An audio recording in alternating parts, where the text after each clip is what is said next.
বিশ্বনবী একবার ছাগলের রান খাচ্ছিলেন। রান খেতে খেতে বিশ্বনবী বলেন, আনা সাইয়্যিদুন নাসি ইয়াউমাল কিয়ামা, আমি কিয়ামতের দিন সর্বশ্রেষ্ঠ হব, মানুষের মধ্যে সর্বশ্রেষ্ঠ সেরা আমি বিশ্বনবী। আলহামদুলিল্লাহ।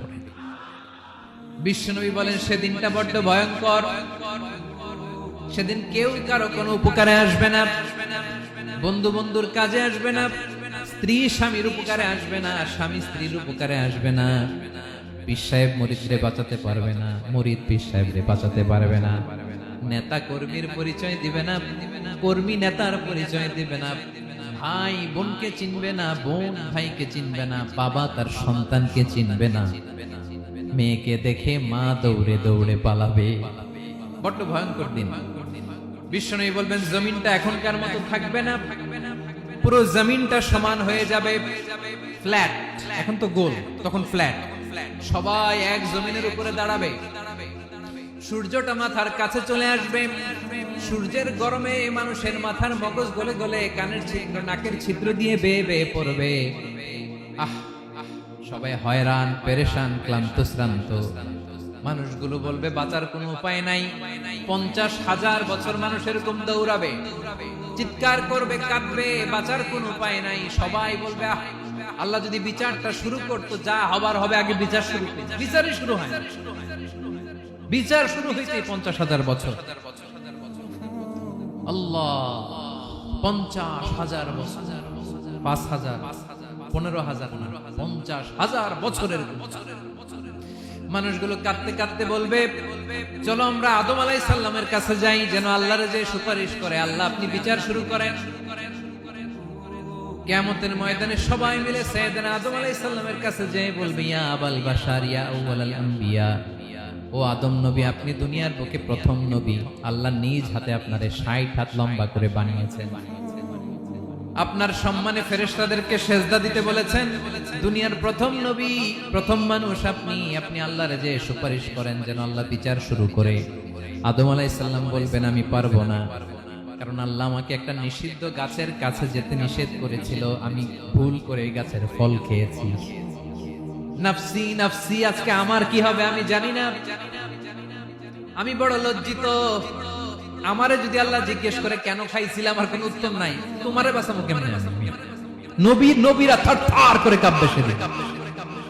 আদম আলাইহিস সালাম বলবেন, আমি পারবো না, মাফ করো আমাকে, আমি পারবো না। ওই যে ভুল করে গন্ধম খেয়ে ফেলেছি, নিষিদ্ধ গাছের ফল খেয়ে ফেলেছে, আমি বড় লজ্জিত, অনুতপ্ত, আমি পারবো না। আজকে আল্লাহ এত রাগান্বিত হয়েছে, আগে কখনো আল্লাহ এত রাগান্বিত হয় নাই, ভবিষ্যতে আল্লাহ কখনো এত রাগান্বিত হবে না। আমি পারবো না। এক কাজ করো, তোমরা নূহ আলাইহিস সালামের কাছে যাও। কোন নবী? লোকেরা এবার পাগলের মতো দৌড়াতে দৌড়াতে আল্লাহর নবী নূহ আলাইহিস সালামের কাছে যেয়ে বলবে, ইয়া নবী আল্লাহ নূহ, আনতা আউয়ালুর রাসূলি ফিল আরদ, আপনি জমিনে প্রথম রাসূল। আদম আলাইহিস সালাম নবী ছিলেন, রাসূল ছিলেন না। এই দুনিয়ার বুকে প্রথম রাসূল ছিলেন আল্লাহর নবী নূহ আলাইহিস সালাম। সবাই বলবে, ও নবী আল্লাহ নূহ, রাসূল আল্লাহ নূহ, আল্লাহ আপনাকে আবদান শাকুরা, শুকরগুজার বান্দা বলে কোরআনে বলেছে। কোরআনে নূহ আলাইহিস সালামের নামেও সূরা আছে না নাই? আপনি আল্লাহর প্রিয় বান্দা, প্রিয় রাসূল। দেখেন আমাদের কি দশা, ঘামতে ঘামতে শেষ। জমিনটা তামার জমিন, সূর্যটা মাথার কাছে, কি করবো আর পারি না, ঘামতে ঘামতে আর কত ঘামবো, কত দাঁড়িয়ে থাকবো। আল্লাহরে যে বলেন বিচার যেন শুরু করে। নূহ আলাইহিস সালাম বলবেন, আমিও পারবো না, আমিও পারবো না। আমি আমার ছেলের জন্য এক কথা বলে ভুল করে ফেলছি। যখন মহাপ্লাবন হবে, আমি বললাম, আল্লাহ আমার কলিজার টুকরা সন্তান রে বাঁচান। আল্লাহ বললেন, ও নূহ, সে তোমার সন্তান না, কারণ সে ঈমান আনে নাই, সে পাহাড়ের উপর দাঁড়িয়েছে, দেখি কেমনে সে বাঁচে। ওই যে আমি একটা না বুঝে আবদার করেছি, আল্লাহ আমার উপর রেগে গিয়েছিলেন। আজকে আল্লাহ ওই ব্যাপারে যদি আমারে প্রশ্ন করে, আমার কোনো জবাব নাই, আমি পারবো না, মাফ করো। তোমরা সবাই মিলে আল্লাহর খলিল ইব্রাহিম আলাইহিস সালামের কাছে যাও। লোকগুলো পাগলের মতো খুঁজতে আরম্ভ করবে, অযুত লক্ষ নিযুত কোটি মানুষের ভিড়ে আল্লাহর খলিল ইব্রাহিমকে যে বলবে, ইয়া খলিল্লাহ, ও আল্লাহর খলিল, আল্লাহ আপনাকে বড্ড ভালোবেসেছেন, আপনি কাবা বানিয়েছেন, আল্লাহ আপনাকে বড্ড পছন্দ করেন। দেখেন আমাদের কি অবস্থা। আপনি যে আল্লাহর কাছে সুপারিশ করেন যেন আল্লাহ আজকে বিচার শুরু করে। আল্লাহর নবী ইব্রাহিম বলবেন, আমিও পারবো না, আমি আমার জীবদ্দশায় 3টা মিথ্যা বলেছি। কয়টা?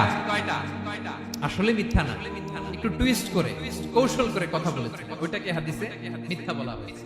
আমি জীবনে 3টা মিথ্যা বলেছি, জীবন বাঁচানোর তাগিদে কৌশল করে 3টা কথা বলেছি। আজকের এই কঠিন ময়দানে আল্লাহ যদি ওই 3টা কথার ব্যাপারে জিজ্ঞেস করে, লজ্জায় আমি মাথা দেখাতে পারবো না,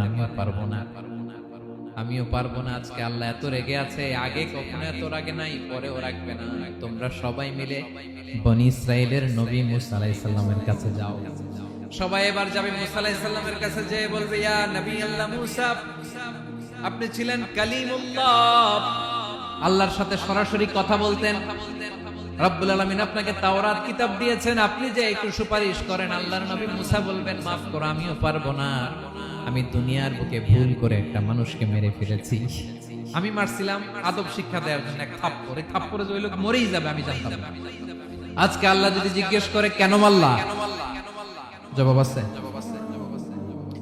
ওই লজ্জায় আমি অনুতপ্ত, আমি পারবো না, আমার এই কথা বলো না। আজকে আল্লাহ বড্ড রেগে আছে, আমি পারবো না। তোমরা আল্লাহর নবী সাল্লাল্লাহু আলাইহি সাল্লামের কাছে যাও।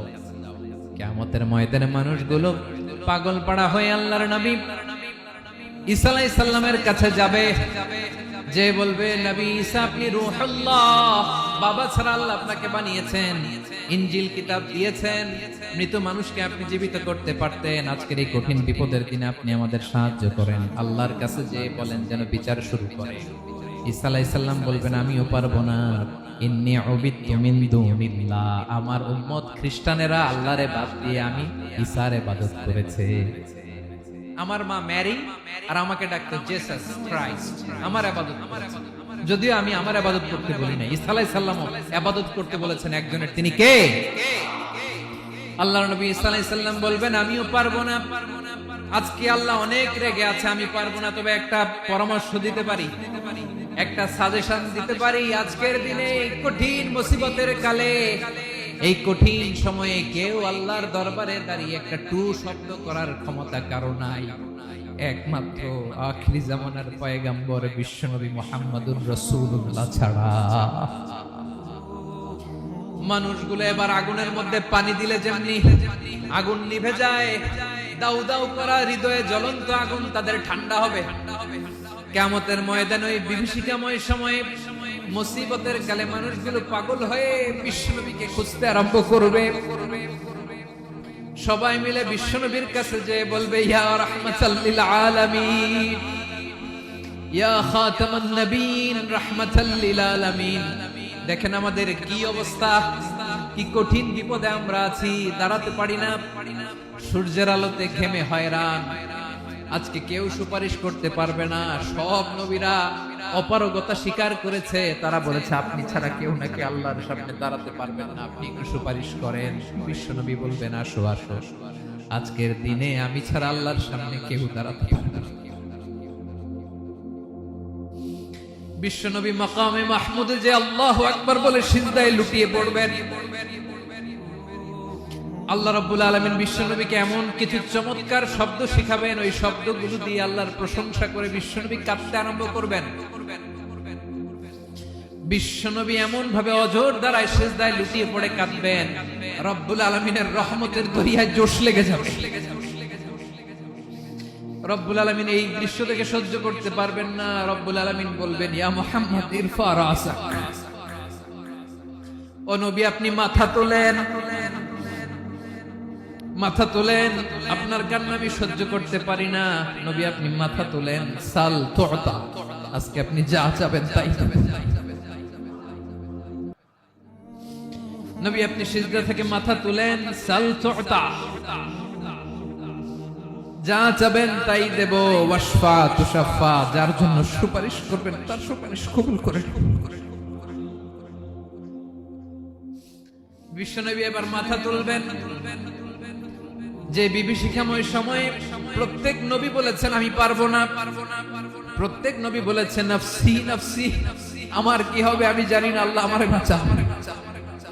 প্রতিটি নবী বলবে নফসি নফসি, আল্লাহ তুমি আমারে বাঁচাও, আমারে বাঁচাও। বিশ্বনবী মাথা তুলবেন, তুলে বলবেন রব্বি হাবলি উম্মতি, আল্লাহ তুমি আমার গুনাহগারকে বাঁচাও। এই দুনিয়ার বুকে রব্বুল আলামিন সব নবীকে একটা করে দাওয়া মুস্তাজাবা দিয়েছেন, মানে যে দোয়া করলে কবুল হয়ে যায় সাথে সাথেই। দাও বিহা, দুনিয়ার সব নবীরা ওই দোয়াটা দুনিয়ায় করে ফেলেছে। সব নবীকে আল্লাহ একটা করে দোয়া দিয়েছে, নবী দোয়া করলেই কবুল। সব নবীরা ওই দোয়া করে ফেলেছে দুনিয়াতে। বিশ্ব নবী বলেন আমি করি নাই। ওয়া ইন্নী আখতাবিউ দাওয়াতি শাফাআতান লি উম্মতি ইয়াউমাল কিয়ামাহ, আমার ওই স্পেশাল দোয়াটা আমি দুনিয়ার বুকে কঠিন বিপদে পড়েও কোনোদিন করি নাই। আমি আমার স্পেশাল দোয়াটা কিয়ামতের দিন আমার গুনাহগার উম্মতকে সুপারিশের জন্য রেখে দিয়েছি। আল্লাহ বলবেন নবীর ফারাসাক, মাথা তোলেন, আর কাটবেন না। বিশ্ব নবী মাথা তুলবেন, আল্লাহ বলবেন সাল তোতা, আপনি যা যাবেন তাই দেব। ওয়াশফা তুশাফা, সুপারিশ করেন, সুপারিশ কবুল করব। বিশ্ব নবী বলবেন আল্লাহ ওই স্পেশাল দোয়াটা দুনিয়াতে করি নাই, আজকে আমি তোমার দরবারে দাঁড়িয়ে কিয়ামতের দিন ওই দোয়াটা করছি। আল্লাহ আমার যে উম্মতের হৃদয়ে যাররা পরিমাণ ঈমান আছে, আমার একটা উম্মতকেও তুমি জাহান্নামে ঢোকাতে পারবা না। বিশ্বনবী পাগলের মতো একবার হাউজে কাউসারে যাবেন, একবার সিরাতে যাবেন, একবার পুলসিরাতের দিকে, একবার হাউজে কাউসারের দিকে পাগলের মতো দৌড়াতে থাকবেন। তার কোন গুনাহগার উম্মত যাতে জাহান্নামে ঢুকে না যায়, সেদিন কেউ সুপারিশ করতে পারবে না বিশ্বনবী ছাড়া। এজন্য 5 নম্বর আল্লাহ বললেন মান যাল্লাযী ইয়াশফাউ ইনদাহু ইল্লা বিইযনিহি,